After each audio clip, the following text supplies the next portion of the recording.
পঞ্চগড়ের চিকিৎসা খাতের বৈষম্য দূরীকরণে চীন সরকারের অর্থায়নে নির্মিতব্য ১,০০০ শয্যা বিশিষ্ট চাইনা বাংলাদেশ ফ্রেন্ডশিপ হাসপাতাল পঞ্চগড়ে স্থাপনের দাবিতে মুসল্লিরা অবস্থান কর্মসূচি পালন করেছে। সংবাদ পাঠে আছি আমি আফরোজা জাহান। পঞ্চগড় থেকে আব্দুর রহিমের প্রতিবেদনে দেখুন বিস্তারিত।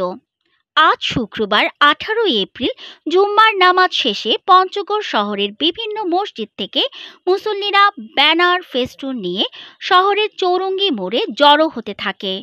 শহরের চৌরঙ্গি মোড়ে পঞ্চগড় জেলার সর্বস্তরের সাধারণ মুসল্লিদের ব্যানারে অবস্থান কর্মসূচি পালন করে। এ সময় জেলার সাধারণ মুসল্লিরা বক্তব্য রাখেন। তারা বলেন, পঞ্চগড় জেলাবাসীর দাবি চীনের অর্থায়নে ১,০০০ শয্যা বিশিষ্ট হাসপাতালটি পঞ্চগড়ে হলে অনেক গরিব অসহায় রোগীদের উপকারে আসবে। দাবি মানা না হলে পঞ্চগড় জেলার সর্বস্তরের জনগণকে নিয়ে কঠোর আন্দোলন চলমান থাকবে।